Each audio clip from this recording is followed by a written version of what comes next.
I'm Delia Colon. I'm here in Riverview, Florida at the Muscovy Sanctuary of Florida with Gail Dixon and today's guest for our Muscovy Minute. Who do we have here? This is Pinstripe. Tell me a little bit about Pinstripe's story and how she ended up at the sanctuary.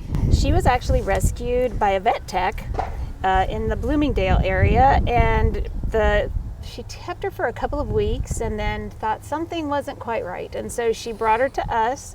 And Pinstripe was our first blind duck, though she can see shadows a very little bit, but overall, yeah, baby, she's drilling. She's not able to see really.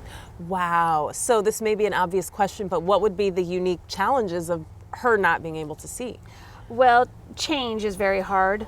So we have to keep everything in her pen exactly the same all the time, because otherwise she can't find her food or her water.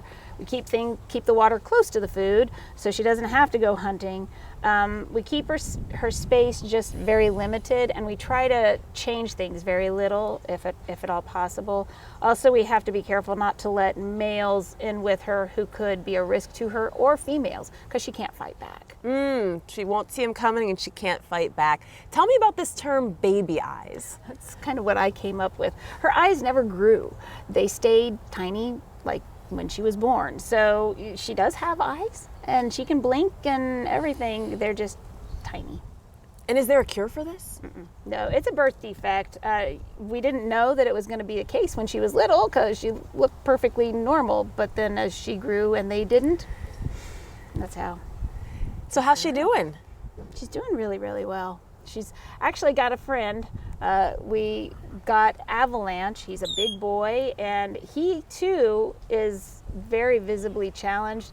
His is a different kind of situation, and I'm not exactly sure what happened to him, but they just kind of exist together in their own space, and they get along. But she's been great. She just got her new feathers in, didn't you? She just molted, so now she's really pretty, and we keep her in a completely enclosed space for right now. Once the other ducks move to Plant City, she'll probably stay here so that I can keep an eye on her, and we'll be able to give her a little bit more room to run around a little bit. Not a lot, but a little. She seems like she would be vulnerable in the wild. Oh yeah, big time. Who would be the predators? Who would she have to be looking out for or listening out for?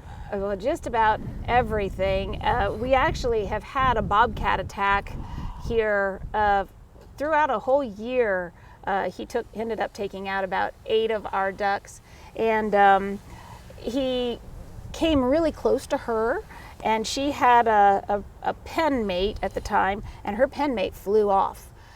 She didn't know that it was even there. Thankfully, it didn't take her. It took a different duck, but she would just have to be careful of just about everything. But it could come and snag her, and she wouldn't see it coming, obviously. Aw, so I take it she'll be with you for the rest of her days? Yep. Aw, well, what a sweetheart. Well, Gail and Pinstripe, thank you so much for being a part of today's Muscovy Minute. Thank you. Thank you, Pinstripe. Be sure to like and subscribe to our channel for more cool content. If everyone watching donates just $5 or $10 today, we will meet our $5,000 goal to get these ducks into their new facility. You can donate through the link tree in the comments. Thank you so much for watching and supporting Muscovy Sanctuary of Florida.